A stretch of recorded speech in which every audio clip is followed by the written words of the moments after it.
Yes, ma'am. Jill Hammergren, Present. Shirley Arrington, Present. Leroy Ray, Present. Deborah Williams, Present. Angela Howard, Present. Avery Staley, Janine Seymour, Present. Julie Marks,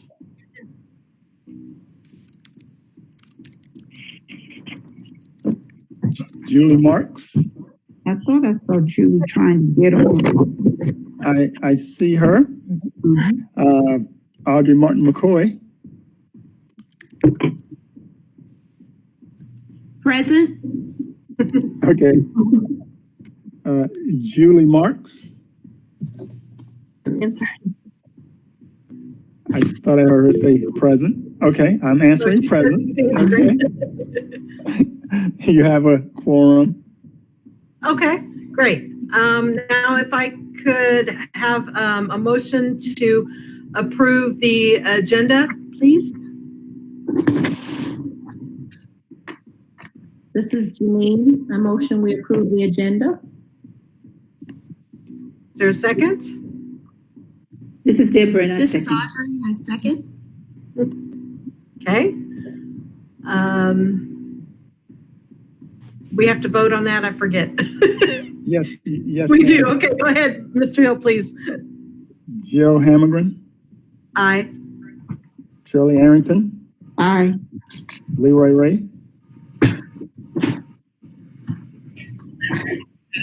Aye. Deborah, okay, Deborah Williams, Aye. Angela Howard, Aye. Janine Seymour, Aye.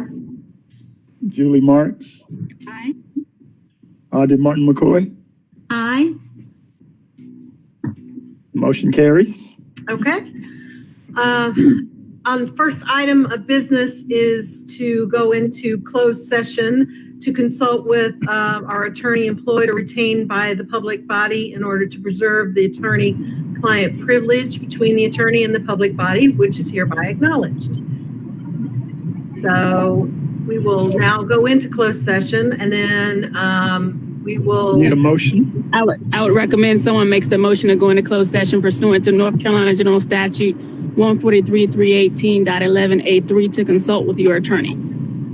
This is Deborah, so moved. This is Angela, second. Mr. Hill? Jill Hammergren, Aye. Shirley Arrington, Aye. Leroy Ray, Aye. Deborah Williams, Aye. Angela Howard, Aye. Avery Staley, Janine Seymour, Aye. Julie Marks, Aye. Audrey Martin McCoy. Aye. We're ready to go into closed session, Madam President. And the live stream is off? Yep. Yes, stop the live stream, please, and all staff other than Mr. Mullins, please leave the meeting, and we will inform you when to come back on.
are now back in open session. Is that correct, sir? Yes. Okay. I'm pulling up our agenda. We are now at the session new business and the survey of stakeholders with Ms. Lauren Compton of APCO Worldwide. Yes. Mr. Hill, do you need to say something about that first? Yes. So for one, we are informing them to join us. I've asked Tanya to inform them when we go back into open session. And so the purpose of the survey is in many ways to respond to a directive from the Office of Charter Schools, the Office of the State Board of Education, the state legislature, for our schools to assess our stakeholders and to get a sense from our stakeholders how well we're performing. So we've contracted with APCO Worldwide to help us to develop survey questions and to build a baseline of information with regards to internal stakeholders as well as external stakeholders. The Lauren Compton has provided information to the executive leadership team, and I've asked her to provide a brief overview of her findings for the board. You'll have two documents. One is the presentation that she and her team are going to provide, and we emailed you an extensive write-up of the findings, and we have also sent you an extensive, much longer PowerPoint presentation that was provided to me and the executive leadership team. So with us from APCO Worldwide are Mr. Courtney Crowder, Ms. Lauren Compton, and Ms. Leanne High. Mr. Crowder or Ms. Compton, I will like to recognize you and thank you for joining us this evening. Yes, sir. Thank you, Mr. Hill, for the for that introduction, and also to the entire board. Thank you for allowing APCO and our team to have joined you in this research effort over the last few months. We really have enjoyed, obviously, getting to know your leadership and dig in alongside them to learn a little bit more about the impressions and opinions of the respondents, and hopefully have that information come before you this evening and provide ample food for thought and conversation. I don't want to stay before you too long, but I did want to go ahead and introduce the rest of the APCO team that's here this evening. You will, I think, as Mr. Hill mentioned, Leanne High has joined us, and Leanne is a leader at APCO in our education and learning practice, and she has extensive knowledge with both at the school level, university level, as well as educational technology clients on behalf of the firm. Tremendous leader.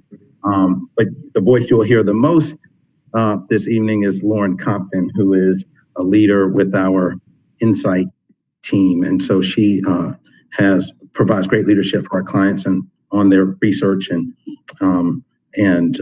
data efforts. And so with that, I will turn over to Lauren.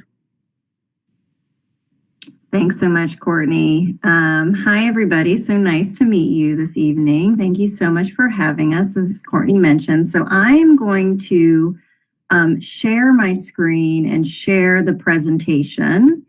And then I'm going to try to keep it to just about 20 minutes of us sharing the results from the survey, and make sure that we have ample time for questions and discussion towards the end after that 20 minutes.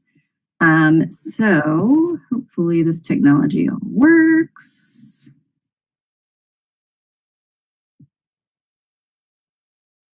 And I can share the screen. And all right, the one bad thing about this is that I am not able to see everyone's faces. So we will make sure to save time for questions at the end. If there's something that you want to jump in on, just speak up, because unfortunately I can't see people raising their hands or anything like that on the camera. All right, so I definitely always like to start with grounding in what it is that we specifically did. So when we started talking with the North Carolina Cyber Academy, there were really two goals that they were looking for support on when it came to this data and the survey. And the first being better understanding for how your stakeholders, your students, your teachers, your staff members, your parents, your learning coaches, what they see as the value proposition of the school. And then secondly, trying to help that goal of achieving, in support of that goal of achieving operational excellence. So when we look at those two very high level objectives, there were certain things that we could do from a survey perspective in support of that. So the first is, we really wanted to use this survey to help uncover what do people see as the benefits of the North Carolina Cyber Academy? What are its strengths that we really want to make sure that we're protecting and promoting? We also wanted to understand some of the personal stories that exist that we can potentially use to help share that value proposition and tell the story and the benefits of North Carolina Cyber Academy. We wanted to understand the strengths, but also what are those opportunities? Where do people see that there can be room for improvement, particularly from an operational side? And so that was another important goal of this. And then lastly, this is a way for us to establish a baseline. And so this is something that Mr. Hill and I have spoken at length about, of we now have a starting point against which we can measure and track and show accountability and be transparent about, where we are today and where we hope to be tomorrow, and what are the steps that need to happen in order to get there. The survey was among students, teachers, school staff members, and central office staff members. We are following guidelines for surveying students and did actually include its third grade plus because for sort of understanding the content and being able to provide meaningful feedback. That's the recommendation and best practices for the education industry and research industry.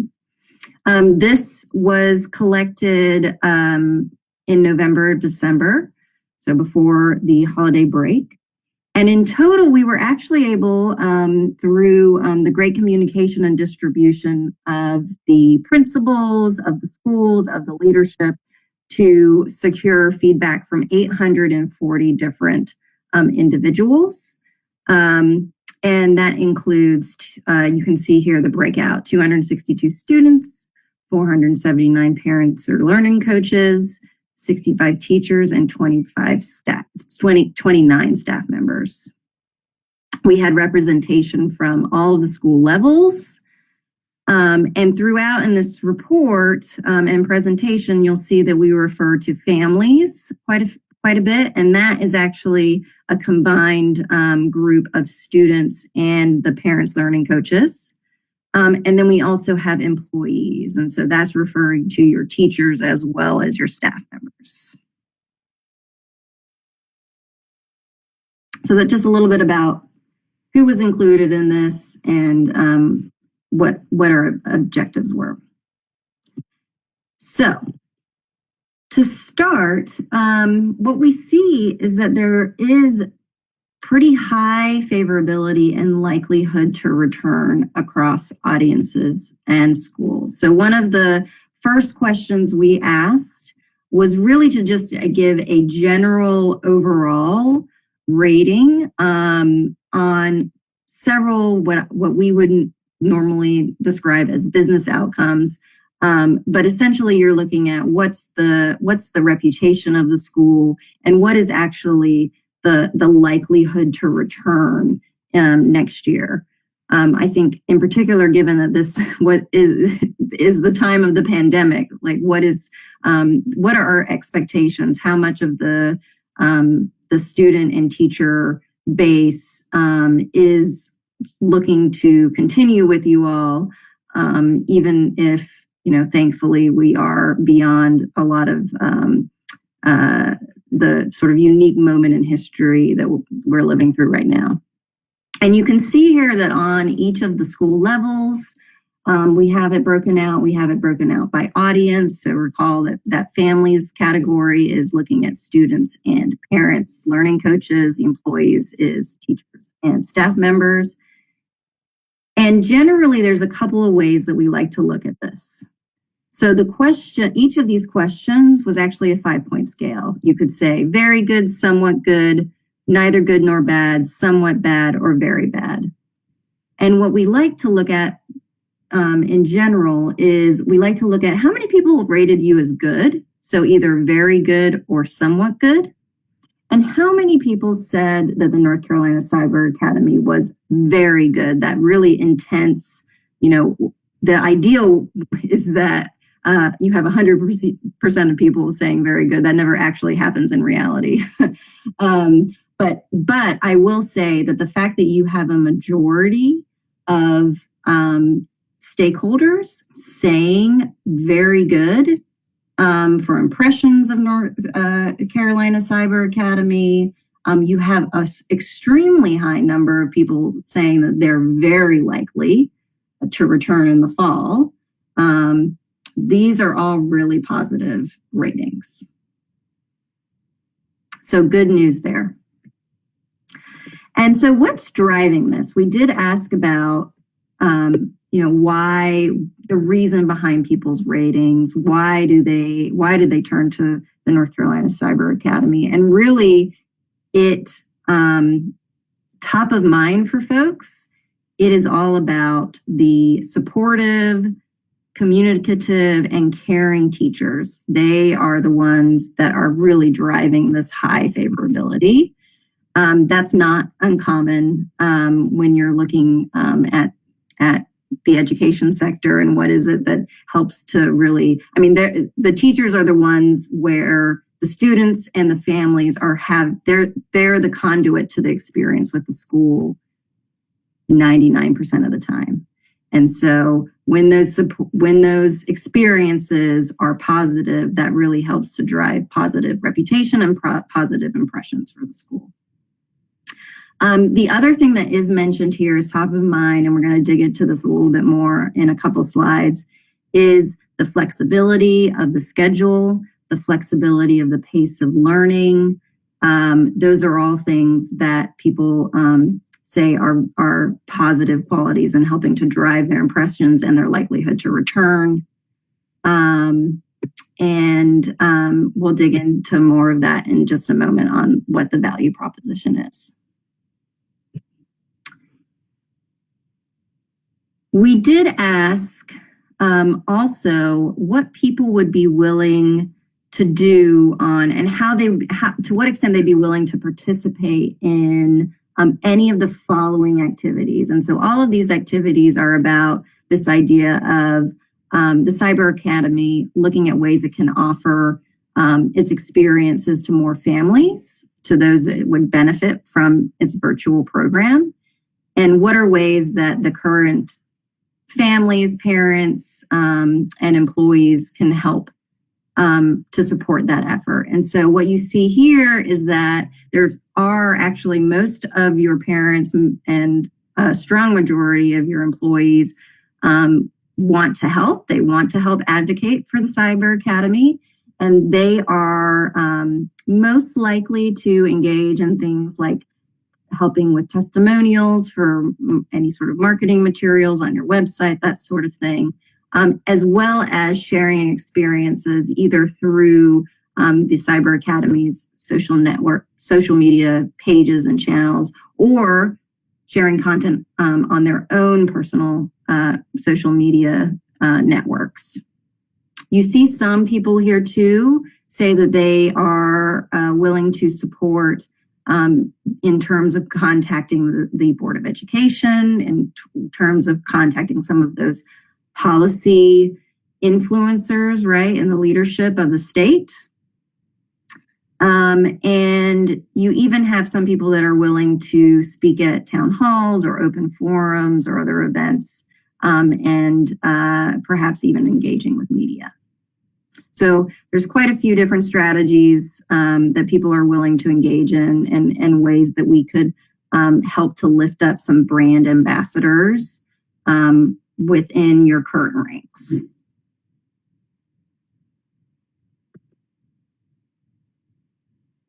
Okay, so let's talk about the value proposition. There's a few different ways that we ask this question. You heard me talk a little bit to, what's driving your positive impressions of the school or your likelihood to return. We also wanted to ask, what's the reason that you chose the North Carolina Cyber Academy? Why did you choose it in the first place? As well as having people react to some statements that we drafted that speak to the various benefits of the school, and getting their reactions to those. How compelling did they find them? How resonant were they for them? How much did it speak to their personal reason for choosing the school and wanting to come back to the school? And after being exposed to those statements, we asked people to say in their own words, how would you describe the value proposition of the school? And you can actually see here a couple of quotes that we pulled from the examples that we have, is one from an elementary school teacher and another from a high school student, where they're talking about what it is that is most meaningful for them when it comes to the North Carolina Cyber Academy. So there's a few different angles that we approached it with, but at the end of the day, there's actually really consistent trends on what is really driving the value or the perceived value of the school. And what we see is that the flexibility, and there's a couple ways that you can look at that. I mean, for families, it is the flexibility in schedule, that students and families can do the work at the time that matches and meets their needs in the day. There's also the flexibility in the pace of learning, right? A recognition that some people learn faster than others. And so there is an ability within this, the way that the Cyber Academy is set up and the way that you all teach, that is going to allow for some flexibility in the pace.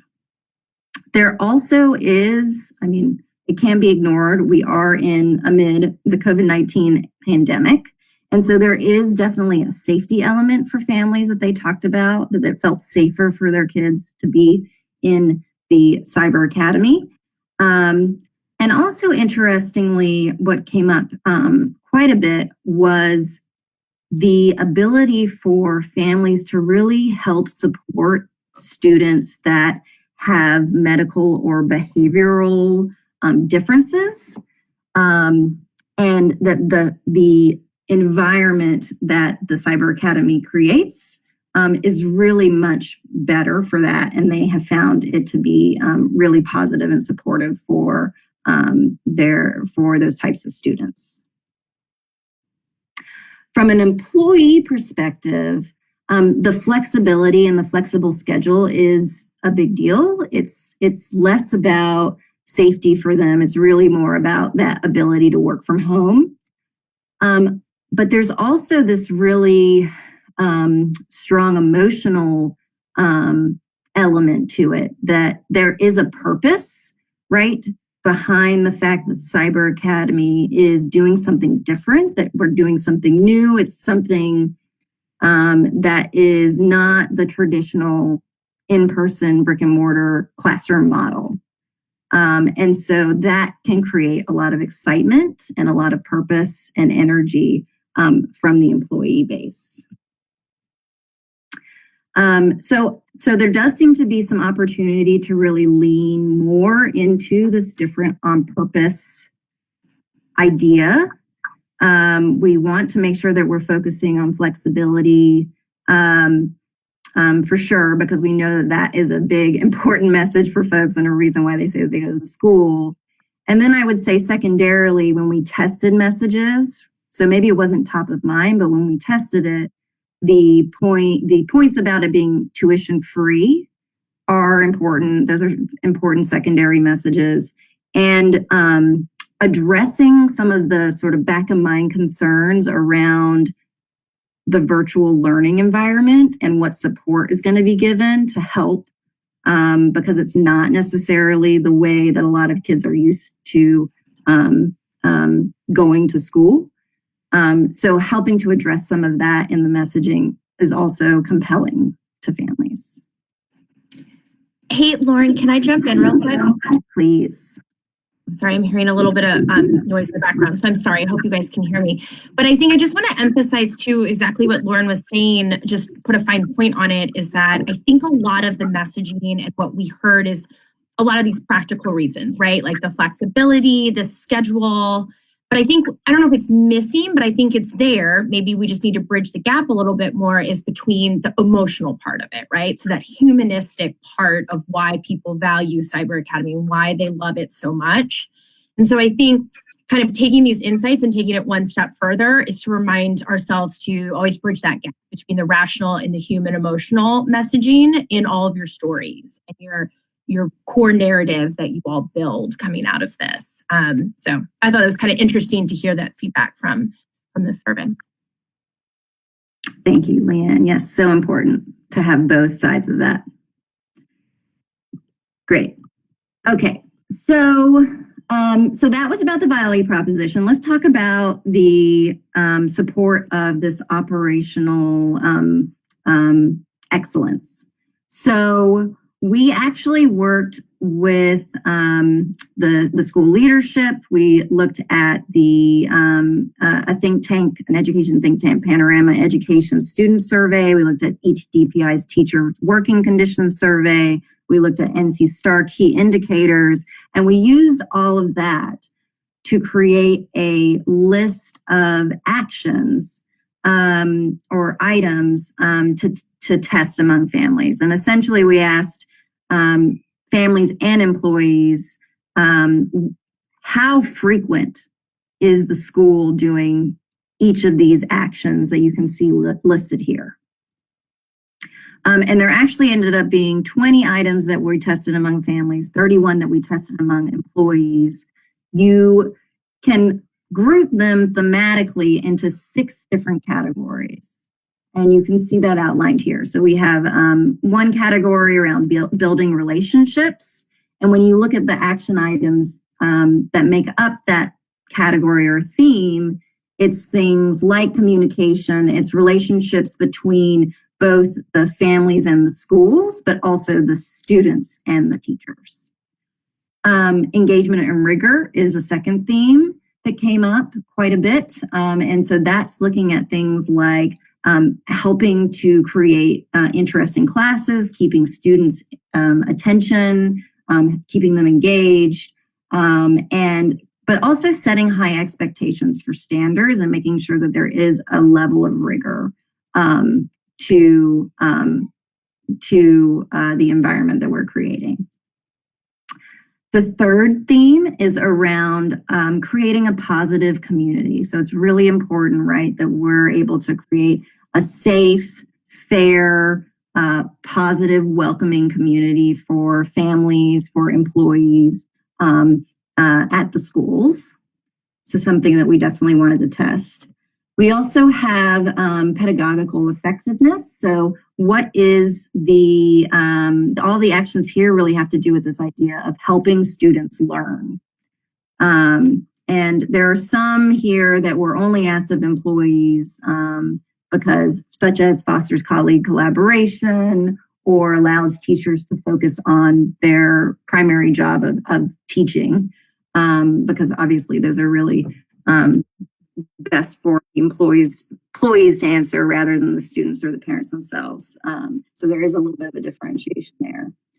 And then the last two themes were only asked of the employees. So one is around workplace structure, and this has to do with essentially understanding what the roles and responsibilities are of everybody, understanding the leadership is regularly meeting and having reviews and practices and systems in place, and that the support, the materials, the tools, the tech, the equipment, all of that is there to help everyone in their jobs.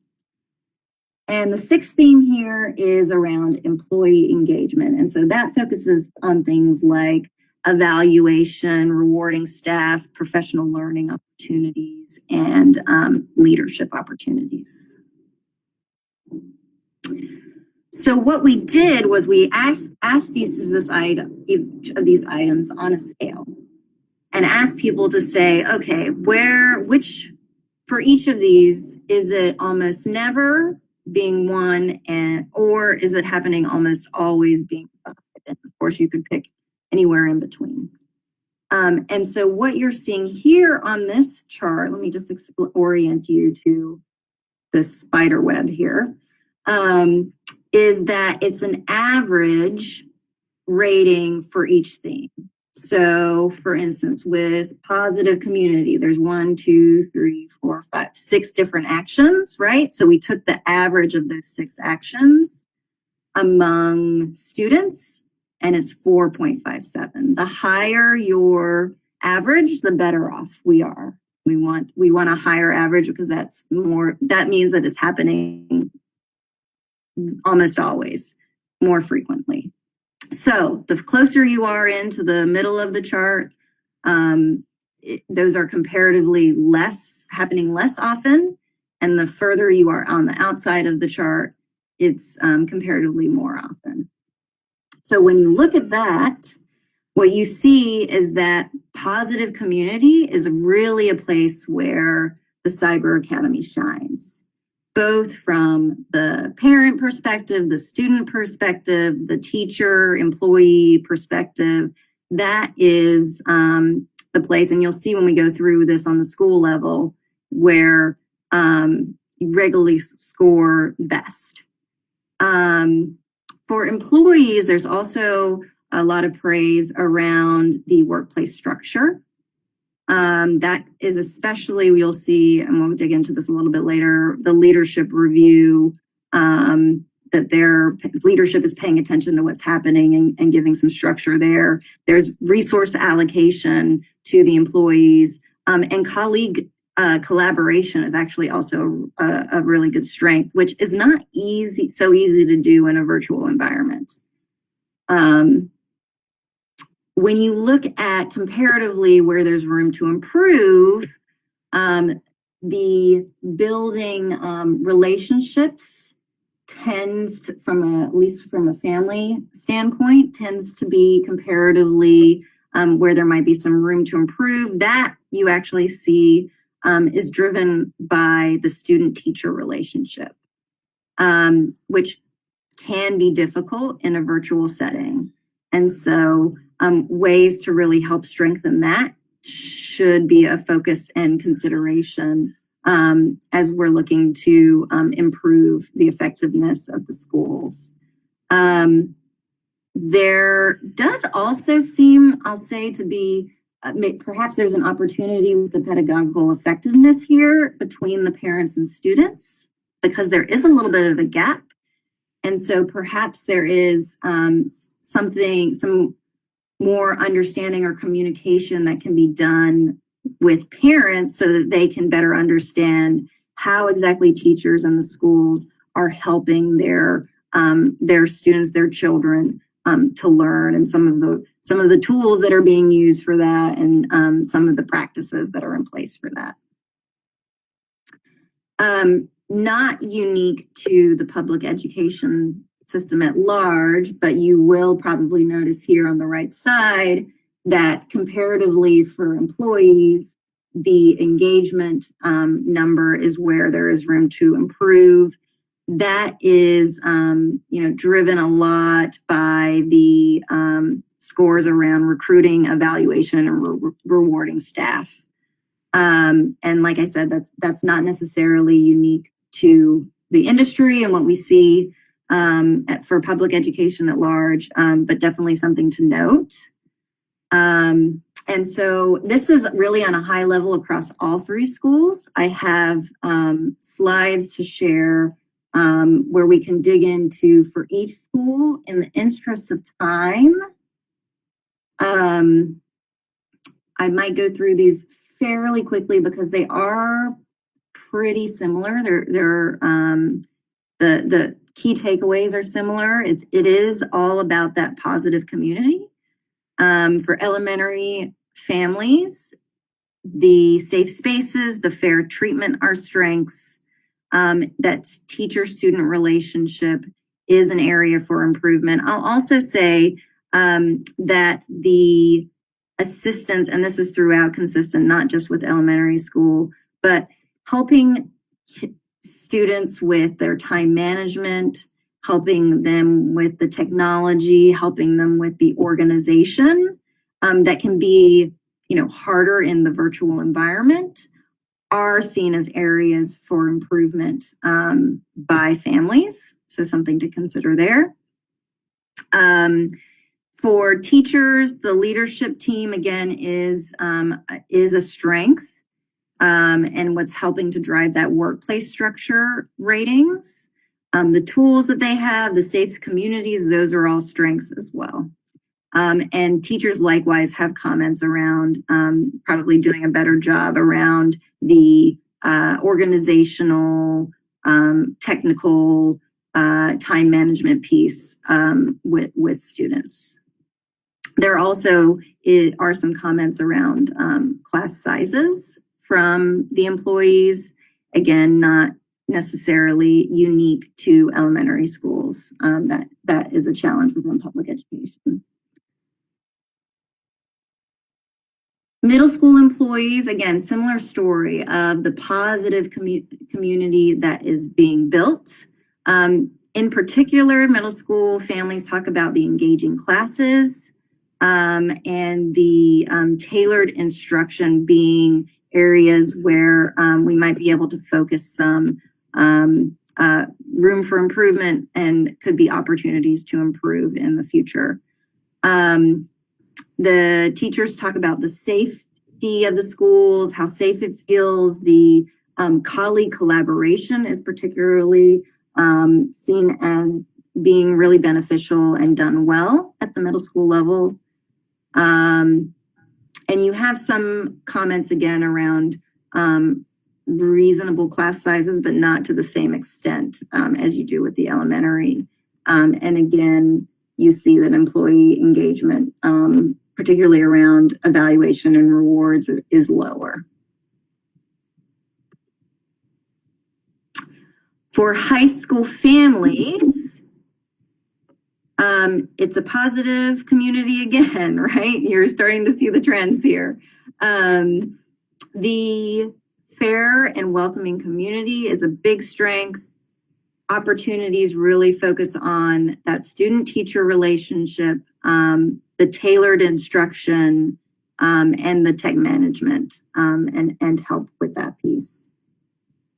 From a teacher perspective, they actually speak a lot about strong teacher recruitment. That's a big strength, getting passionate teachers, and the colleague collaboration also as well is a strength. And it's similar lines in terms of what's driving down the employee engagement. The one element I will say from an high school perspective with the employees is they want more help from central office.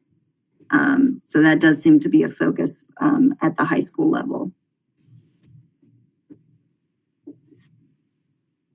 Okay, and my last slide on we focused the last part of the survey on communication tactics. And there's 3 stories here. The first on the left is really, we wanted to understand how people are finding you. And so what we're seeing is really is through online search and brand and through referrals. So for families, for parents, it's mostly online. For employees, it's an online search, but also referrals are actually the most likely source. And there's some implications for what that might mean that Leanne can speak to. The second column here talks to basically what we're using as our communication channels, how often we're talking to them, to people. Like that's all really we're doing a good job there. We're reaching people where they want to be reached, and we're reaching them as often as they want to be reached. Most people say that they're getting just the right amount of communication, and platforms like Edgenuity, the school newsletters, the NCCA email, the Google Classroom, those are all areas where people want to receive information and are currently receiving information. In terms of content of the communications, the content is a lot of it is updates, and that is by far what people want to hear. They want to hear updates from leadership, from the schools, things that are going to actually impact their day-to-day, right? If there's any sort of schedule updates or things like that. But also there seems to be an opportunity to do a little bit more storytelling, a desire for more spotlight stories of teachers, of students. And again, I think that actually connects back to what we were talking about earlier that Leanne highlighted around that emotional storytelling and getting more to the purpose of what it is that the North Carolina Cyber Academy is doing. The only other thing, Lauren, that I might chime in on is that kind of the first bucket, back to what Lauren was saying, is that a lot of people find you all online and through referrals. That's not really surprising, but I think it just emphasizes a bit more that your online presence probably, maybe it's time to relook at that or make sure it's up to date and it's fresh and it's engaging from a website and from social content, just because there's a lot of eyeballs on that. And then from the referral base, I think it just goes back to what we were saying earlier about the brand ambassadors and that there are people that are willing to be your brand ambassadors in different ways. And so maybe now is time to engage them even further. So definitely a lot of opportunity there. I want to, and I'll just chime in on that particular last point Leanne was making about the willingness to engage, right? Because we just heard a lot of information about the various perspectives on very discrete, aspects of the organization. But the overall takeaway is that you have, pretty sincere commitment, that's expressed around the willingness to activate and to advocate. And that's incredibly important takeaway from this. We should, begin and end every presentation with a headline like that for an organization that is doing, this important work of education, that in the midst of it all, there's enough satisfaction and enthusiasm about the community that's been created that people are willing to activate, defend, explain, and carry a message. And, certainly, given the various audiences for the North Carolina Cyber Academy in terms of the school, the Board of Education and, legislators, et cetera, that's a very important point. So I did want to point to that. Thank you, Courtney. And so with that, we'll open it up to questions. Happy to answer any questions that you have on the data, any thoughts you have about what this means from an implication standpoint.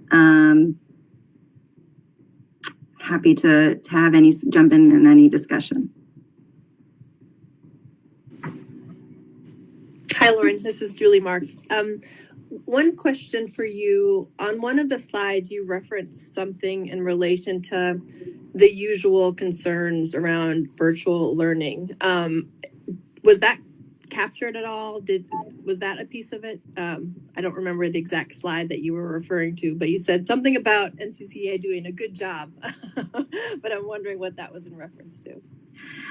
So there was a couple different areas where I talked about that. One is that when you talk about the value proposition and like the messaging of the school, while people don't necessarily say, oh, the reason I chose the Cyber Academy is because of all of the support they give to making sure that my kid can like operate in a virtual setting. Mm-hmm. When you specifically say that statement, they actually find it to be really compelling. Okay. And so to me, what that signals is that's like a back of the mind concern that they have. That's not necessarily something that they are going to come out right and say is like a benefit of the school, but it is something that's maybe hindering or concerns that they have about the school. And so when you can address that in your messaging up proactively, Mm-hmm. it's helpful. Okay. From an operational standpoint, across the schools, that does tend to be one of the things that families and teachers say is probably there's some room to improve and help kids even more around their time management, their use of the technology, and their ability to just be organized in a way that's required for this. I mean, I know it's some of the ELT meetings that we had talked about that there isn't necessarily like a curriculum or structured teaching around those ideas, and maybe it's something that we would want to consider thinking about.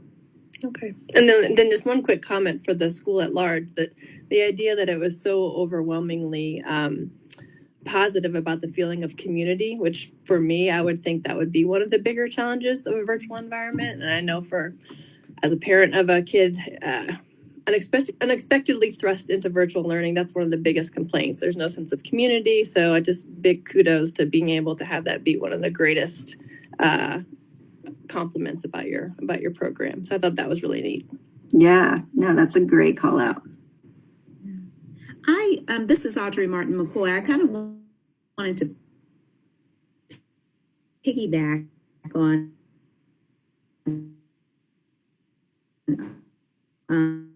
what Dr. Marks had said in the perspective of what all schools are going through right now in trying to juggle that virtual environment that they're not used to juggling. And I think that one of the responsibilities of the Cyber Academy is to try to share some of its best practices in terms of what works. And I too was very impressed that there's such a positive community, but then I juxtapose that with the building of relationships and seeing that there's room for improvement. So how would you suggest that we look at that? At on one hand, we're doing very well with having a positive community, but then on the other hand, we need to do more to build relationships. Mm-hmm. Yeah, it's a great question. So I think the positive community, a lot of it is being driven by it's the environment that you're setting up in terms of it being a welcoming, fair, safe, inclusive environment. And actually, a lot of some of maybe the fair treatment, like technology can actually make things a little bit more, assuming everybody has access to the same technology and is able to access things in the same way, it can make things more equitable for folks. The relationship piece is really about that one-on-one teacher to student relationship. And it is harder in the virtual environment to have that, particularly when you're talking about asynchronous classes, right? And so that's what basically is driving the room to improve on the relationship side, as well as what's driving the positive on the community side. Community, okay. Thank you. This is Jill Hammergren. I would like to ask also about the part where it looked like we needed to build on engagement of both employees and of our students and families. That to me seems to go hand in hand in building relationships. And if we aren't doing more focusing on trying to get them engaged, they don't feel like they have a great relationship, you know? And so I think that those two areas would probably go up hand in hand if we paid attention to each one of them at the same time.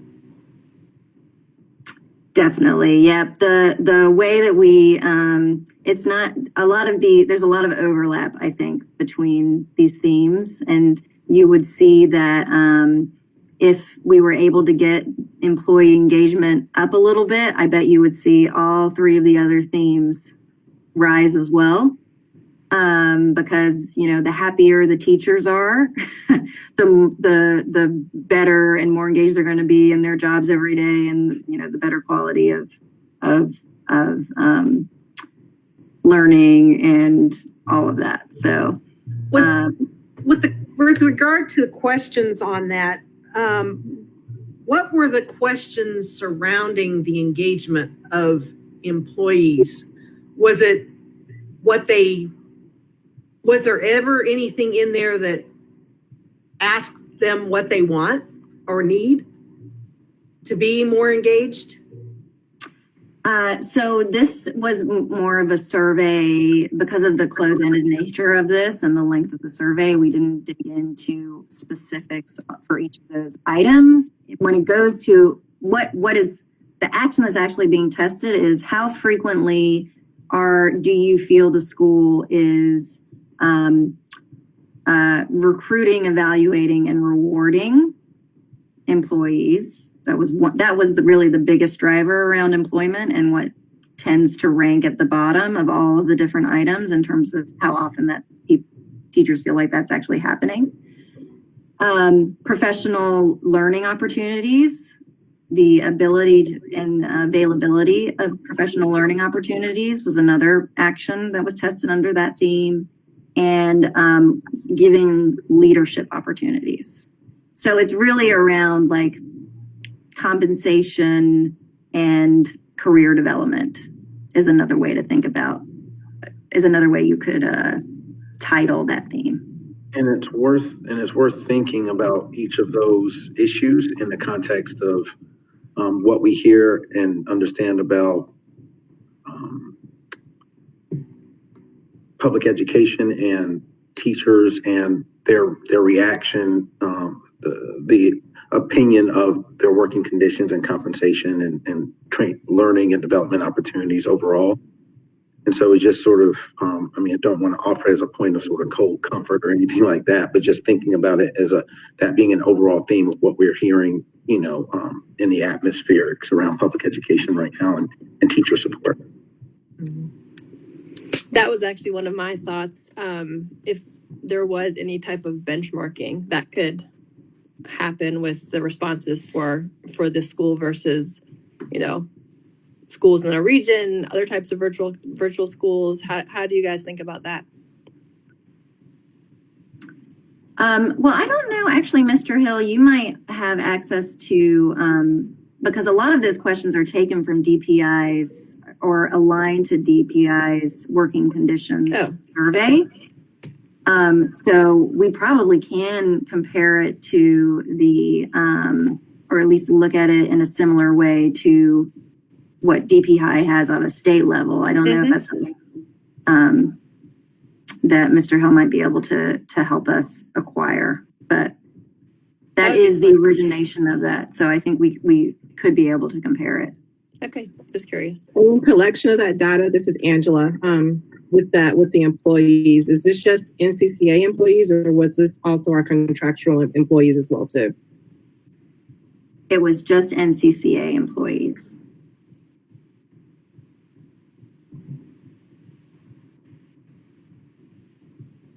Great question. Yeah, great question.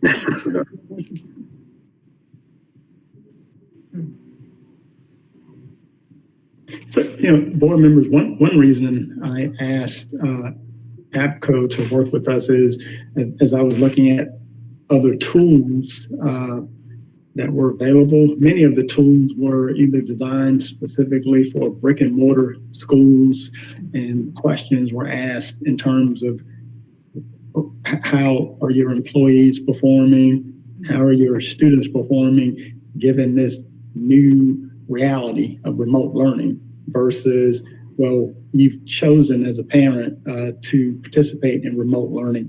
Tell us about your perspective.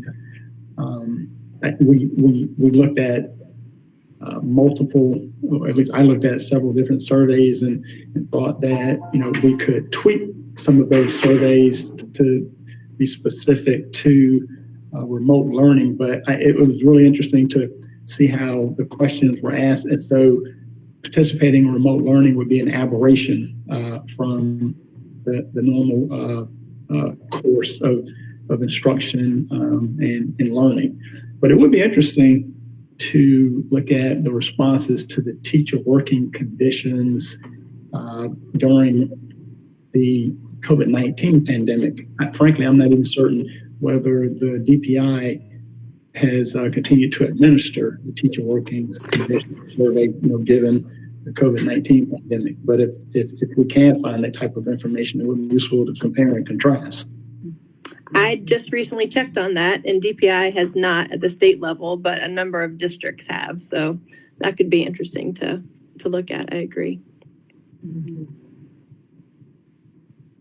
And board members, one final point, I'm really excited about having baseline information to compare our progress and growth against this time next year, or during interim periods between now and this time next year. And the primary drivers of us seeking this information is to focus internally and figure out how we can improve our teaching and learning, and then to focus externally and figure out ways to report useful qualitative data to tell our story to many of our regulators, as well as just tell our positive story to audiences and to parents. And I just think Dr. Martin McCoy's point can't be emphasized enough about the lessons that can be learned from brick and mortar schools, right, Martez? I mean, this is such a unique opportunity, which is why I was so excited to be asked to be a part of this board at the time that, it all came together, because it's like, when in our history am I going to be a part of something that's doing the thing that everybody else is trying to figure out how to do? And I just really hope that opportunity, I just hope that stays at the forefront of everyone's mind, because it's really neat to think about what you all can do. And this is Jill. I wanted to also tap into the fact that every time I talk about this, we got to tell our story, and we have people who are willing to do that. We need to tap into them immediately, finding ways to let them help share our story. The families, the students, the learning coaches, the staff, and the teachers. We need to really, it's a treasure that we have all of that, and we have, I would love to see it much higher than 35% that said they would do some of these things, but that's a major start, and once they see other people telling our story and their stories, I think that will only grow. Well, 35% that's a third of those surveyed willing to move in, right? So that's a great starting point.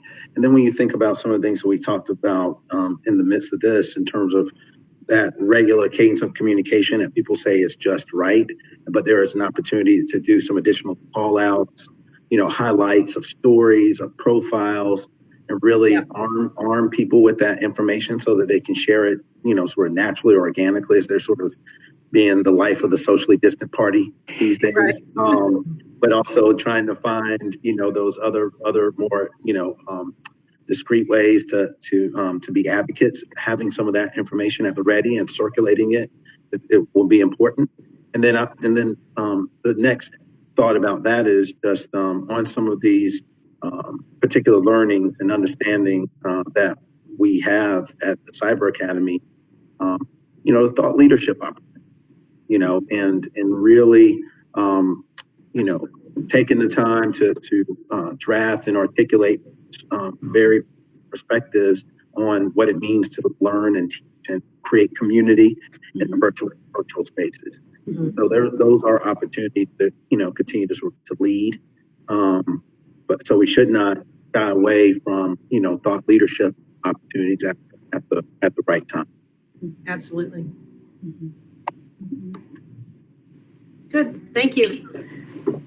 I don't mean to hog the stage, but I had one more thought. So, in terms of capitalizing on the third of the folks that have said they would go out and advocate, even in terms of going to the state board, I'm wondering if there is some, and maybe you all already have this, but like something systematic, some already established approach about what that looks like to engage them, what the cadence is, what the follow-up steps are, because, it's a great concept, but I can imagine it's a full-time or a part-time job in and of itself, right? Pulling those people together and getting it done. So I don't know if APCO might have any template to do that sort of thing, or maybe NCCA has already thought about that, but because I don't know the answer, I thought I'd pose it. Yeah, and just something else. This is Audrey Martin McCoy. Just something else to add. I was very struck by, I think it may have been Ms. High who had talked about the humanistic part of the Cyber Academy and really telling that story, particularly when I think everyone feels so disconnected and the technology makes you kind of feel unhuman sometimes. Just knowing that there is that kind of bridge building connection opportunity there. And then I guess I want to pose this idea to the entire board and how we might be able to use this information to structure our strategic planning as we move forward. What would be the best way in doing that? And if APCO could help us with that, I'm not sure. So, board members, I'll remind everyone that this project actually started with a conversation from a former NCCA board member who was also a parent and had started a parent Facebook page and was collecting information and sharing information with the board and with the NCCA administration.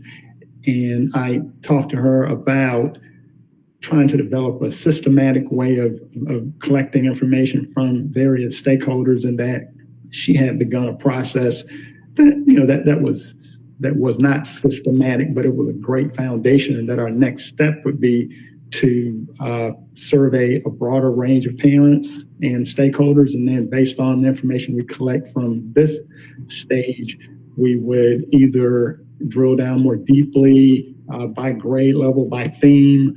Maybe we would follow up with specific focus groups or interviews. But this and with that, as I mentioned earlier, the legislature just happened to say, virtual charter schools, we want you to give us more qualitative and quantitative information about your schools.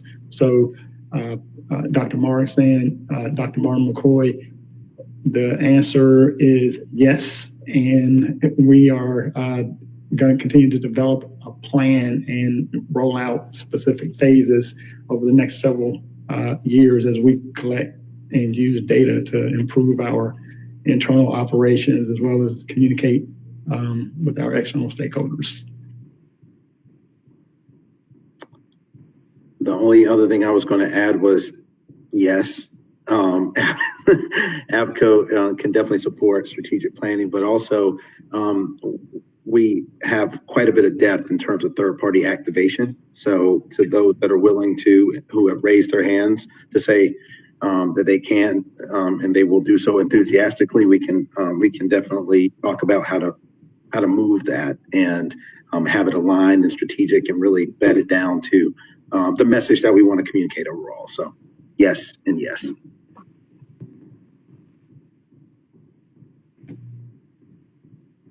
So, Madam Chair, I would, on behalf of the board and the organization, thank Mr. Crowder, Ms. Compton, and Ms. High for the presentation. And if there are no other questions, I think we can continue to progress through the agenda. Great. Thank you. Thank you all. Thank you all. Thank you all. Thanks. Have a great meeting. Thank you. Thank you. Okay, so we'll move to our next item of business, which is our Academic Excellence Committee report. I know that Dr. Arrington had another meeting to be on, so I think she's already gone off for this evening. So I will step in on that part and ask Mr. Hill to talk to us about the student performance data information. Yes, ma'am. So the data that you have in front of you simply illustrates how well our new students have been performing, compared to all students. You'll see the first attachment actually shows the demographics of the students who are newly enrolled in our school in 2020, 2021. The genesis of this information is that the state legislature gave us authority to raise our cap by roughly 1,000. The legislature has specifically asked for demographic and performance information of the students who enrolled after the legislature gave us the authority above our cap. The complexity of explaining this is that our cap by state law is 2592. When the legislature raised the cap, we continued to grow, but we did not go above 2592. So technically, we didn't have any information to report to the legislature because, again, we did not go above the 2592. However, I thought it would be important to let the Charter School Advisory Board, the State Board, and the legislature see that we have grown this school year compared to last school year, because we had new students who have come in just based on our enrollment increasing and the reality that we have graduated additional students. So when you compare our enrollment this year to last year, we actually have 1,148 new students. And so what we've attempted to do, again, is to show you demographic information in terms of where those 1,148 students are enrolled. You'll see by grade level. You'll see on page 1 of the first attachment where the 1,148 were prior, where they had enrolled prior. Traditional public schools, home schools, cyber schools, charter schools. You will see on the second page of the first handout how these students performed on the benchmarks. So what you'll actually see is the participation of the various students. We've been pushing and engaging the kids and the parents to participate in the benchmark information. These are some data that we're going to be reporting out to the Charter School Advisory Board. The two benchmarks that were administered are the NC Check-In and the Case 21. You'll see on page 3 the actual student performance And these data are compared to how students across the state performed. And I think our students perform very well. What you'll see is the percentage of answers that were correctly provided by students in these various grades on the NC check-ins, reading, the NC check-ins, math, and the NC check-in science. So we are comparing all NCCA students to all of the state students, and then we're looking at how our new NCCA students perform compared to the returning NCCA students. The second handout actually shows this information by student subgroup. So during the Academic Excellence Committee, a couple of the board members asked for specific information, not just in the aggregate, but in terms of how students are performing by student subgroup. And I am just pulling this information up. And so hold on one second, let me pull this up. And again, the second chart shows the NC check-ins data and in reading and math by different student subgroup. So the information is here for your review. And if you have any questions or have any thoughts, I'll open the floor. I think it's really useful to use these data in comparison or in conjunction with the qualitative information, and it helps us to tell a compelling story about how we're progressing. Mr. Hill, I'm sorry, I am not seeing that subgroup data. I didn't do that either. So press refresh. Okay. Okay. That's okay. I'll do that later. So there should be a little arrow up in your screen where you can see that additional tab.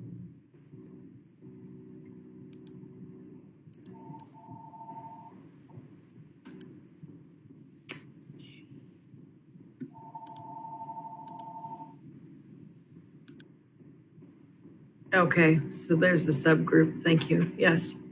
Mm-hmm.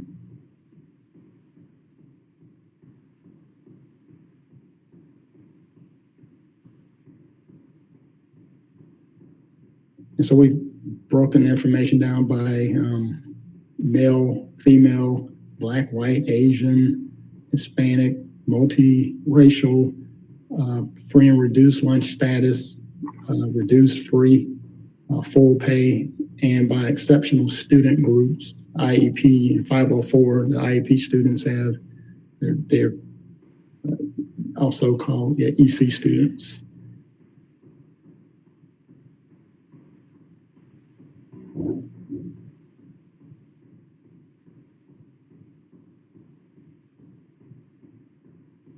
And the information is for the NC check-in as well as the case 21 benchmarks. And you'll recall that the NC check-in benchmark was developed by the Department of Public Instruction. And those benchmarks are directly aligned to the end of course and the end of grade exams. The case 21 benchmarks are for those in the course exams for which there is not an NC check-ins.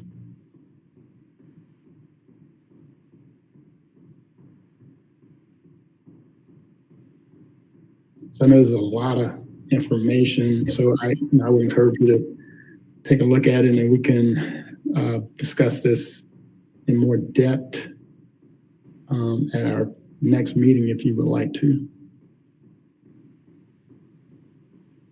It's good to see that we are above the state in everything. I mean, we still have to really work on the math. we're above in most of that, all of it, I guess, but still not great in some of this as well. But it is great to see that we are above everything. So I say kudos to you guys on that. Just keep working on getting all those up even more as much as we possibly can. Mhm. So it's great. And that's good to know. That's good fodder for us to share with the CSAB folks, because they have, we've been in that whole thing that we are a low performing school. And so we want to tell the story that we are improving. So I think that's good.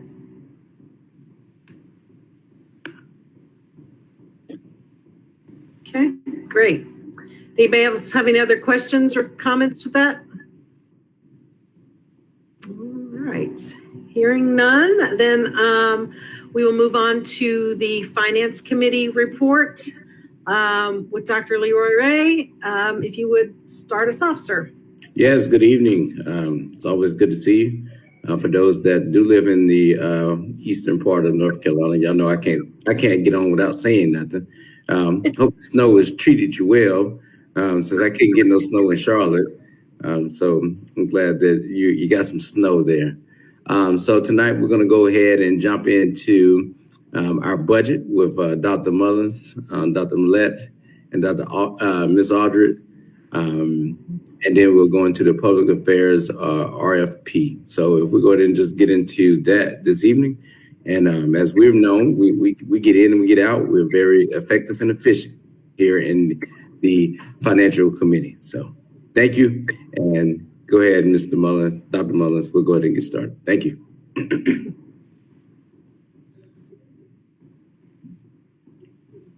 Can't hear you. You're on mute. You're muted. Muted. Okay, I'm sorry. I was trying to give Ray a little bit more time to talk. Thank you, Dr. Ray. I'm going to just ask Robin to highlight some of the changes with our budget since the last time our board met, as we've looked at making sure we place our teachers in the right budget, PRCs. And so I'll just turn it over to Robin Millette, and Danielle, she's on as well. Mr. Mullins, I saw Miss Danielle left, and I haven't seen Miss Robin come on tonight. All right. Okay. Well, she was on. Now, I don't know. Let me see if I can text her. But in the meantime, if our board would take a look at I think that you should have received a condensed budget. And if our board has that and has any questions, you'll see since the last board meeting, we have identified teachers and making sure we're paying them out of the right budget code. I will say that in our February meeting, we should have all of our teachers placed in the right PRC, whether they're federal programs, whether they're state. And so those are the things we're working on. We did add in the budget, if you look at the budget, we added some more funds for technology as we start the second semester. We know we need to purchase some more hotspots.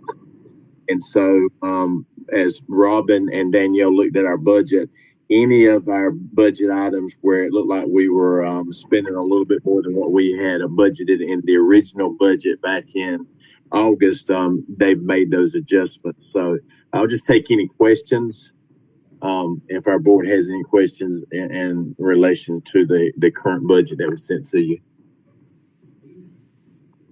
Miss Robin just joined, Mr. Mullins. Okay. So, Robin, you want to talk about the condensed version of the budget and share with the board some of the changes?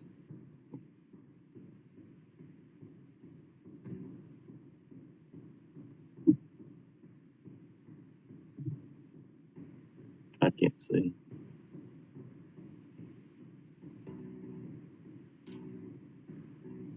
See, Robin, you're muted.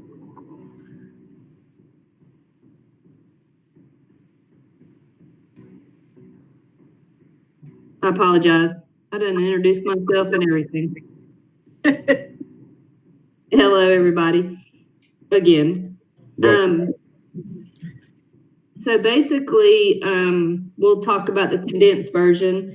And I had a summary sheet to kind of explain and condense everything. But basically the state revenue, the only thing we reduced was the charter school revenue. And it's based on the 60-day head count. So if the EC kids came in or left within the first 60 days, they'll adjust it. So there was a net of 4 students. So I reduced the revenue for the state by 17,209. And then fines and forfeitures. So basically, some of the counties will pay you based on parking tickets and fines, and they'll give you that in addition to the local monies that you get per county. So I increased that by 2,500 based on the history that we've had through December.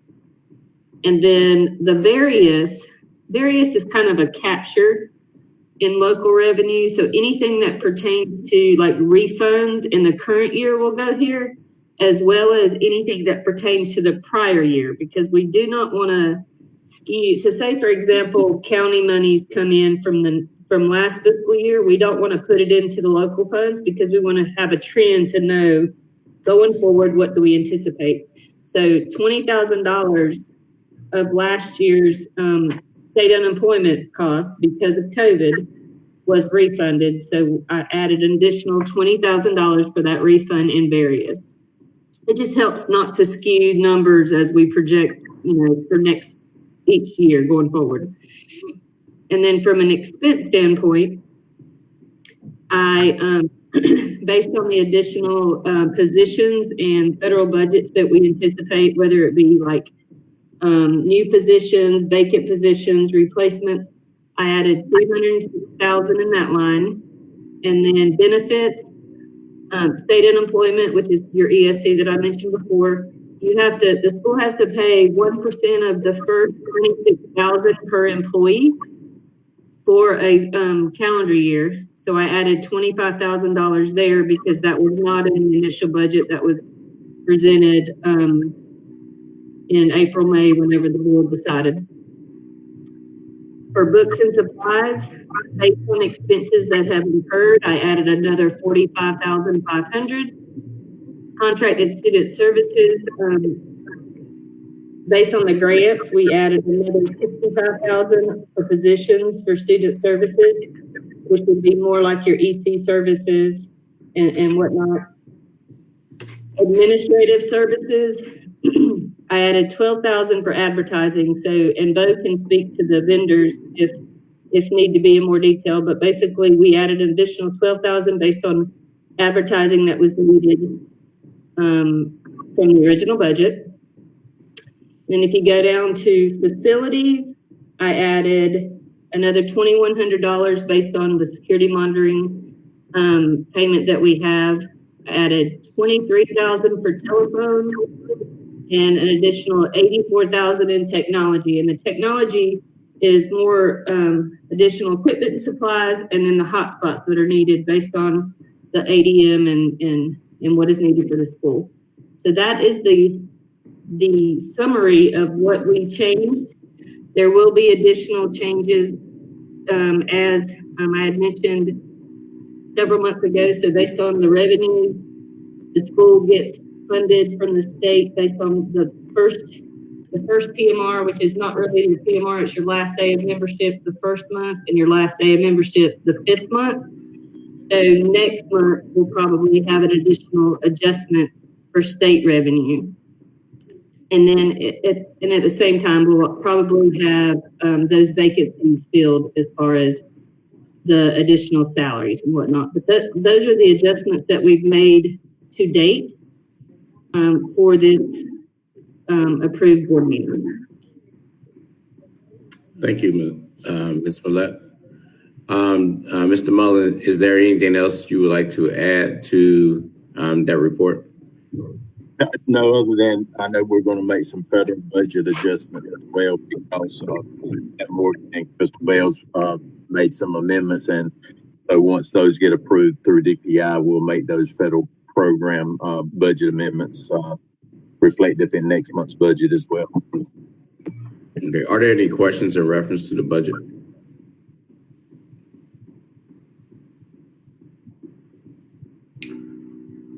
All right. Rob, I do have a question. This is Jill. I had a question with regard to like when we get some of these revenues from the state or federal, because I know seeing a budget and a net surplus showing a deficit, I know that's a budget. I know the difference, but I just want to know when we might see those in, just so we can understand where we really are. As far as the federal goes, once the monies are approved and dropped, then we will move to allocate those expenses. So say, for example, if you had 9 EC teachers, I'm just using these numbers, that have currently been hitting your state monies because the federal has not dropped, then once those monies are available, then we will reclass those, as well as we have to wait on the approvals for some of the pots of money. Okay. And then also one more thing is, like, you may see that deficit. I think you're probably looking at the $431,000 deficit year to date. Uh-huh. But keep in mind, until the audit is finalized, a lot of those expenses are sitting in this fiscal year that will go back to last fiscal year once we get the final audit. Is that right? Okay. Yeah. Yeah. Okay. Thank you for that. Robbing Peter to pay Paul, if that makes sense. No, I understand it, and I understand a budget is just laying out what you're trying to do versus, profits and losses and expenses and all that. I just, I don't like to see a deficit, and so I wanted to know some clarification on that. Yeah. Thank you. You're very welcome. Okay. All right. Thank you. Good question, Jill.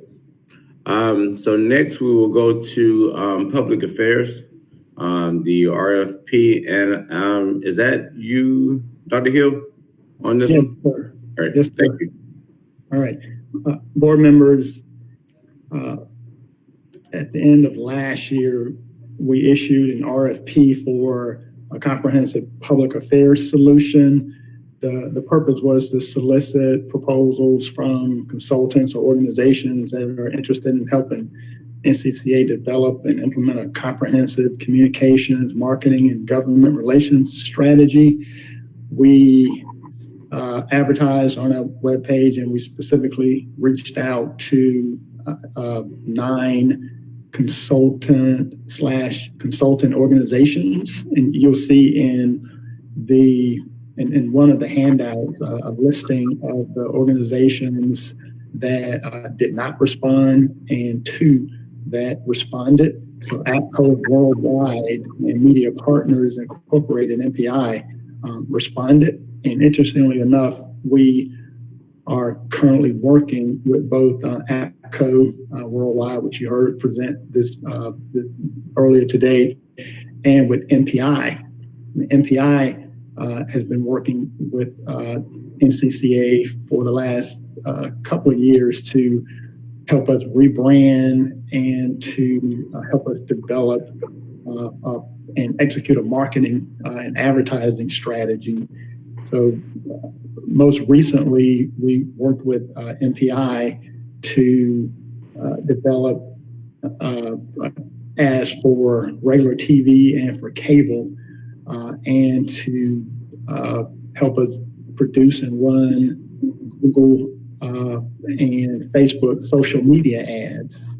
So in the RFP, we instructed and asked the respondents to respond to all of the provisions or parts of the RFP provisions. And so you will see in the document how each APCO and media partners responded with their pricing.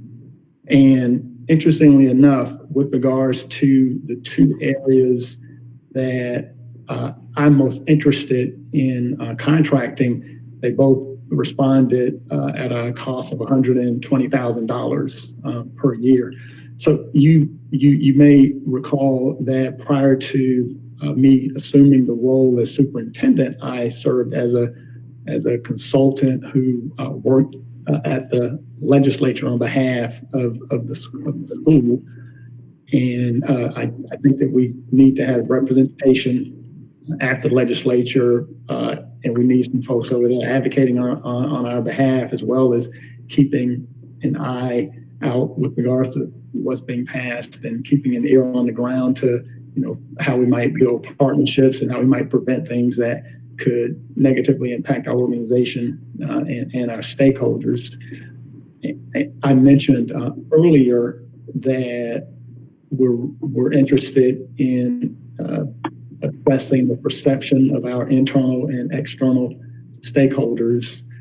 And coincidentally enough, the legislature, the state board, and the Charter School Advisory Board is asking us to assess our stakeholders and report out information along the way regarding how successful we are in meeting our vision, our mission, and our goals.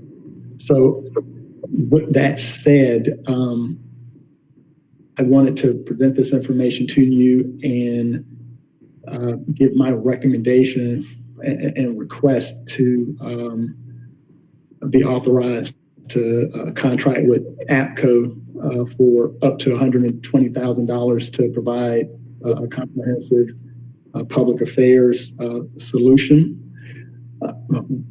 I think that both Media Partners and APCO have been great partners thus far. I believe that in the direction we need to go to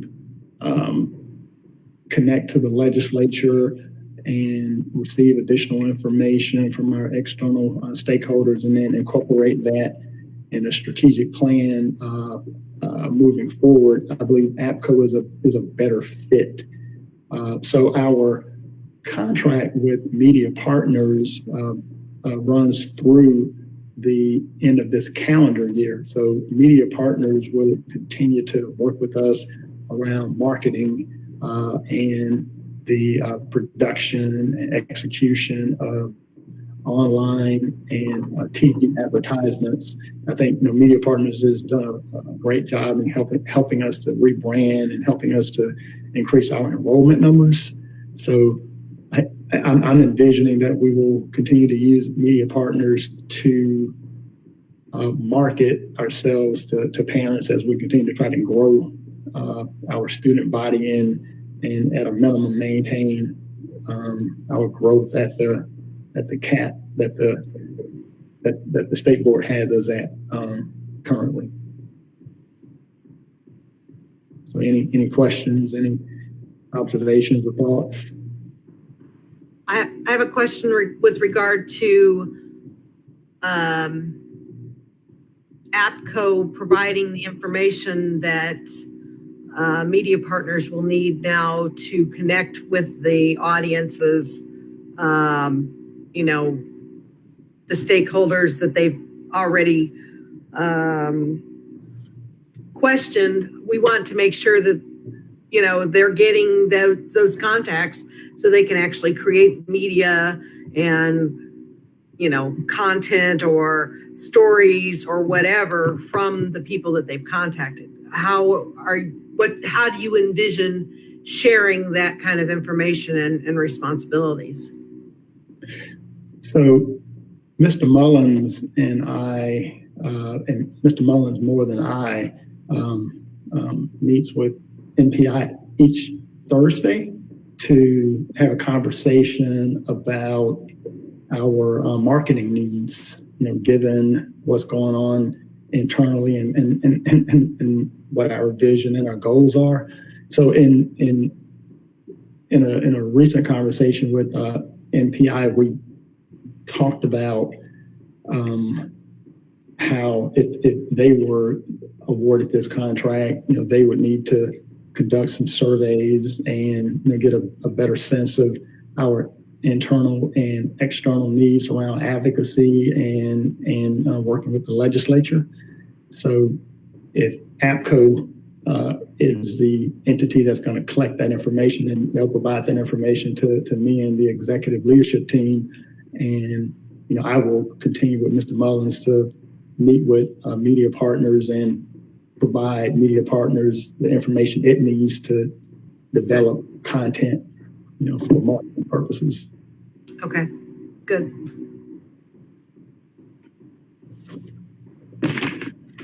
Mr. Information that APCO collects on our behalf will become our property, is that correct?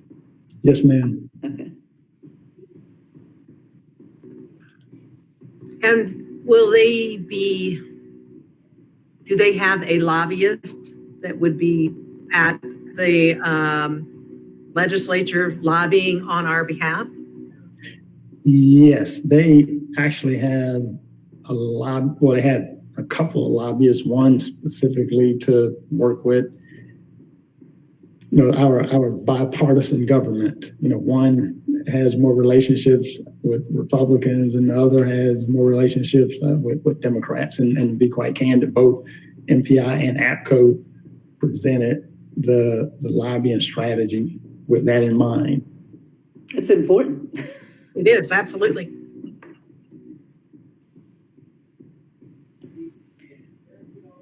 Any other additional questions?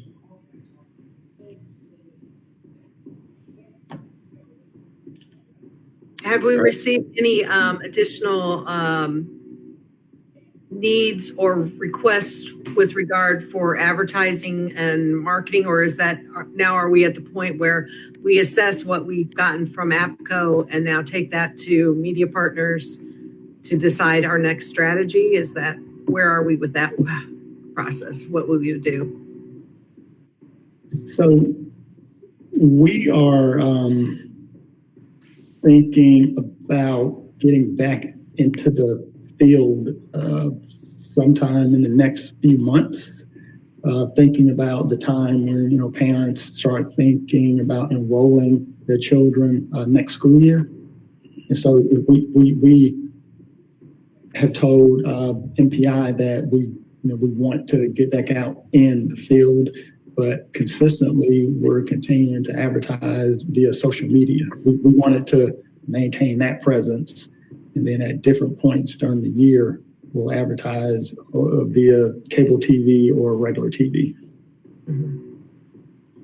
Okay, good. So we need this was a first read, first presentation. Now we need to take a vote on authorizing that. Is that correct? Yes, ma'am. All right. First read. Say that. Yep. Someone's first read. Yeah. So at this time, if someone would make a motion in reference to the first read of on the public affairs for the company that we're looking forward to moving forward. I think I said that right. We need a motion for that. Yes. Dr. Ray, are you making that motion? Yes, I would like to make the motion. Yes. Okay. Sorry, I was going to see if somebody else wanted to make it. A second, Julie Marks. And I will call the roll. Jill Hammergren. Aye. Shirley Arrington. Leroy Ray. Aye. Deborah Williams. Aye. Angela Howard. Aye. Avery Staley. Janine Seymour. Aye. Julie Marks. Aye. Aldi Martin McCoy. Aye. The motion passes. Thank you, board members.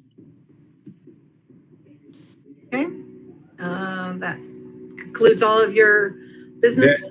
I could say yes, that concludes the financial committee. And I always say that we are the value of the organization. So we know what we do based off on the budget, the things that we pass. So thank you.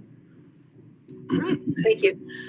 All right, next item on our agenda is our report on the governance committee. Ms. Deborah Williams, would you please take over that part, please? Absolutely. Thank you so much, Madam Chair. Good evening, board members. And our first item from the governance committee is the monthly operations report. And I'll turn it over to Mr. Mullins for that, please.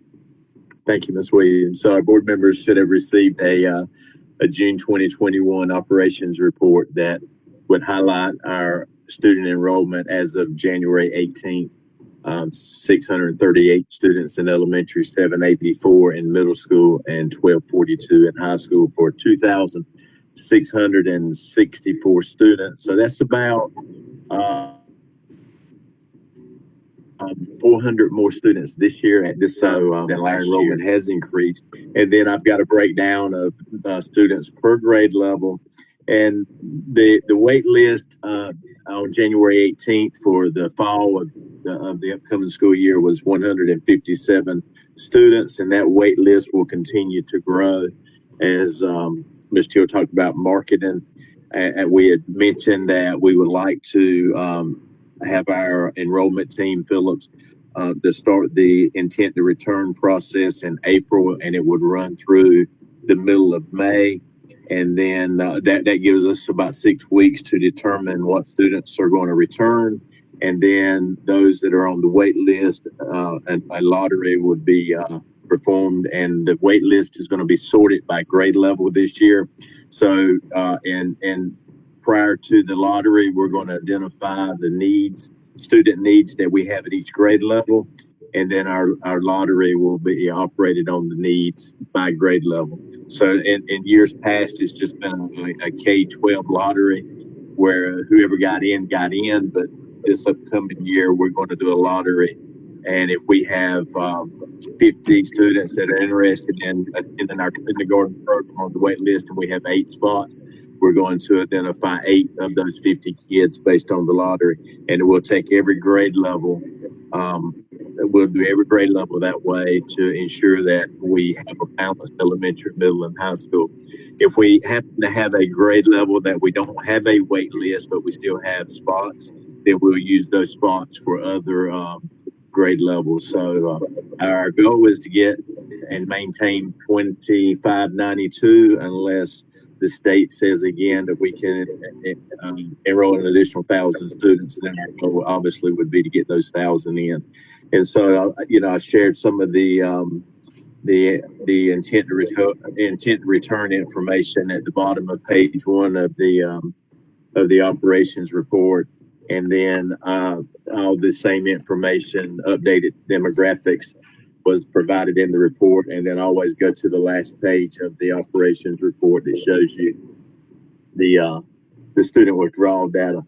And you can see in January, we've only had 9 students as of January 18th to withdraw from NCCA. And there has been a decline the last several months with the number of students that are leaving our school. And so this year's wait list, I think, is going to be larger than last year's. Our enrollment is up, and our withdrawal numbers are continuing to go down. So I'll just ask if anybody's got any questions in regards to the operations. Board members? It's good information. All right. Just one quick question, and Mr. Hill, you and I might be finding this out in the next couple of weeks when we have this CSAD meeting, but do we have a sense of when the Charter School Advisory Board or the State Board of Education is going to make a decision with regard to keeping the enrollment numbers up there? Have you heard anything about that yet? So Mr. Mullins was informed by the Department of Public Instruction that our enrollment cap for next school year is 2592, unless the legislature continues to authorize the 1,000 additional students beyond this school year. Mm-hmm. So, part of our lobbying effort will be to inform the legislature that, we believe that we have the capacity and that the quality of our work and our progress demonstrates that we should be given that authority. So I do not discuss. Mm-hmm. That would be my suggestion, that we make that a priority for our new folks with APCO to do that, because sooner rather than later, because I think we do have the good story to tell that we have the capacity of the students right now and we don't want to lose them. Absolutely. And that we want to continue to grow so that we can keep that, because I don't want to have the idea or the notion that the families and students that we have right now think that they won't be able to return next year. And so I think our efforts need to be really cognizant of that. And I don't want to disenfranchise people that we finally brought into the family, so that would just be one of my quick recommendations with regard to that. And that'll be something that we can talk about at the meeting coming up next month as well, you and I, and Mr. Mullins. Any additional questions for Mr. Mullins on the operations report from anyone? Hearing none, we'll go on to the beginning, two items that we will have for action on first read, the beginning teacher support plan that you should have had an opportunity to review, and then an amendment of the audit contract that Mr. Hill will present. We'll start first with Mr. Mullins on the beginning teacher support plan. Thank you, Ms. Williams. We board members, we looked at this plan, I think last week, and Ms. Williams helped me with it, and I appreciate all the help. And so every year, all LEAs have to develop a beginning teacher support plan, and the plan would highlight how we're going to support our beginning teachers, our teachers that are in year 1, year 2, or year 3 of their teaching career, and how principals and district office will support them. The plan details how we will assign a mentor to all those teachers and that are beginning teachers, and how we will help train our mentors, and how, our focus will be on instruction and providing professional development for our beginning teachers, and then making sure they're well versed in the assessment process as far as NESIS, with the classroom observations and the end of the year summative that is given. So one of the things I would like to mention in the plan that is new is on the second page under year 1. It's almost in the middle of the second page. If I could, I would like to add just a couple of sentences, and this is a new part of the plan. In years past, the teachers and principals, beginning teachers, and the principals that supervise beginning teachers did not complete a survey. This will be the first year that the beginning teacher will be given a survey at the end of the year, and the principal will be given a survey. So once you look through the plan, the only thing I would like to add and get approval on is to add a couple of sentences in there that says that beginning teachers must complete a recent graduate survey, and that the principal must complete the employer survey in the beginning teacher's first year of teaching. So it's just a little blurb I need to add on that second page, if I can, to make sure we're following the State Board of Education policy. TCE. Mr. Mullins, for my clarification, where do you wish to add this on that second page? Under year 1, the very first bullet. All right. At the end of that first bullet under year 1, I just need to add that the beginning teacher and the principal will complete the graduate survey and the employer survey. Thank you. And that is a requirement, a new requirement in the policy. Thank you. Board members, questions of Mr. Mullins on the beginning teacher? Is the 21st century mentoring, is that a statewide online training, or is that something that we're using that we've accepted to be our curriculum? That's not a program or a curriculum. That is a number of different trainings that our principals and teachers can attend, Dr. Ray. Okay, so do we have it? I'm trying to see if there was a curriculum, an actual curriculum that we use. No, sir. There's, one of the things we do is that's a little different because, pre-COVID, we were so different. We would do training on live lessons and Edgenuity because that's the LMS that we use. And then this year we moved to Google Classroom and done a lot of things with Google. So we'll make sure that that we are providing professional development on Google Classroom and online tools that are available for beginning teachers. Because often when they leave college, those are some of the areas that they don't have a lot of experience with. Any additional questions, board members? Here, Audrey, I see your mouth moving, but I can't hear you.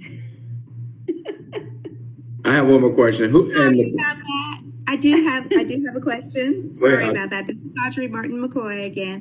Mr. Mullins, on the last page, it says that, and under documentation of board approval, that last statement says the regularly scheduled December meeting, and then it has January 28th, 2021.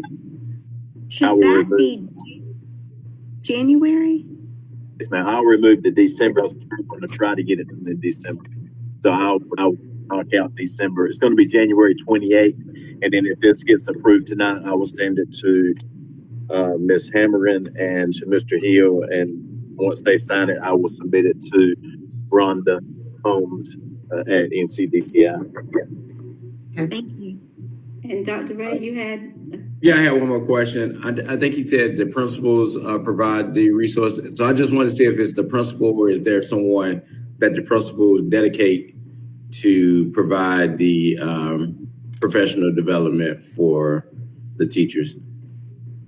So principals will, and as they meet monthly with their teachers, provide training, but also they will allow their teachers to will use outside trainings as well, offered through DPI or any vendors or any type of training that the principals feel that their teachers could benefit. We've been sending teachers to professional development training, Dr. Ray. Okay. And the reason I ask is just so that they're aligned to, I guess, Edgenuity and the work that we're doing in-house. And because I know that the DPI might be something different. It might be something totally different than what the work that we're doing in this process. That's the reason I ask if it's aligned to kind of like our mission, vision, and our objectives that we're trying to accomplish here as a school. Okay, thank you. So one of the onboardings that we do, Dr. Ray, is with Edgenuity. So when we hire new teachers, really all new teachers, the NCCA, they have an onboarding plan with Edgenuity to get caught up to speed with the requirements there. And of course, they have mentors and they have lead teachers that will help them as well, not just the principal and assistant principal. And we have learning coaches and instructional coaches that help all of our teachers. Sorry, I got one more question. I'm gonna be Miss Arrington today. Sorry, Dr. Arrington. I'll be Dr. Arrington. So I know you said there's gonna be an evaluation at the beginning. Would it be an evaluation at the end too? Yes, sir. Okay, got it. And there's at the beginning, the middle, and the end, Dr. Ray. All right. Thank you. Any other questions, board members? Hearing none, then this is an item that is requiring action on first read. Madam President, I move that this plan be adopted by the board or approved by the board with the revisions outlined by Mr. Mullins and Dr. McCoy, Martin McCoy. This is Janine, I second. Okay.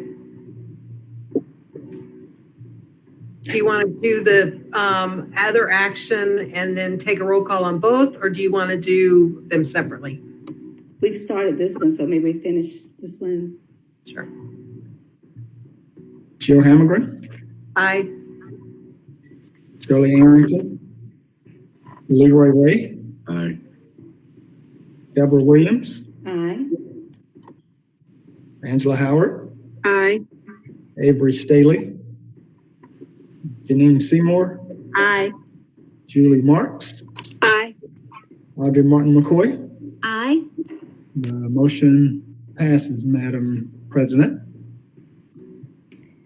And the next item for the governance committee is the amendment of the audit contract. And Mr. Hill, would you guide us through that, please? Yes, board members, we are requesting that the contract with RH CPAs, which is slated to end on January 31st, 2021, be extended to March 1st, 2021. Questions, board members? Hearing none, then, Madam President, I make a motion that this be approved. Okay, is there a second? Janine, I second. Thank you. Mr. Hill? Joe Hammergren, Aye. Leroy Ray, Aye. Deborah Williams, Aye. Angela Howard, Aye. Janine Seymour, Aye. Julie Marks, Aye. Audrey Martin McCoy. Aye. The motion passes, Madam President. And All right. Madam President, that concludes the work of and presentations for the Governance Committee. Thank you very much. Thank you very much. All right, our next item on our agenda is to approve the meeting minutes from December 17th, 2020 and November 19th, 2020. Are there any questions or comments or concerns with any of those? Hearing none, then I would ask for a motion to approve both of those minutes. This is Deborah, so moved. Can I please have a second? This is Audrey Martin McCoy. I second. Okay. Mr. Hill? Joe Hammergren, Aye. Leroy Ray, Aye. Deborah Williams, Aye. Angela Howard, Aye. Janine Seymour, Aye. Julie Marks, Aye. Audrey Martin McCoy.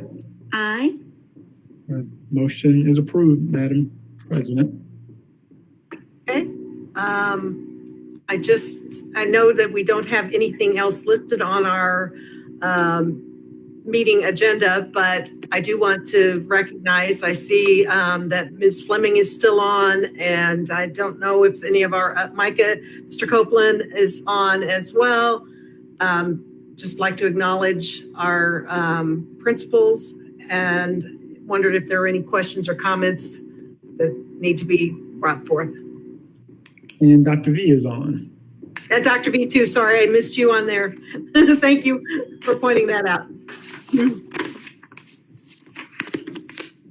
And I hear nothing on that end, so unless there's no other business, then I would entertain a motion for adjournment. Is there a motion for adjournment? This is Janine. I move to adjourn. Is there a second? This is Julie, I second. All right, Mr. Hill. Joe Hammergren, Aye. Leroy Ray, Aye. Deborah Williams, Aye. Angela Howard, Aye. Janine Seymour, Aye. Julie Marks, Aye. Audrey Martin McCoy. Aye. The motion carries. All right, thank you, everyone. Appreciate all your time and efforts and everything, and just go forth and be brilliant. Thank you. I'd like to comment. I really like having the closed session at the beginning of the meeting. I don't know if how anybody else feels about that, or if that's, but I really, for some reason. Anyway, just for future reference. I like it too, it's fine. Okay, thank you very much, everyone. Have a good evening. Thank you. Good night.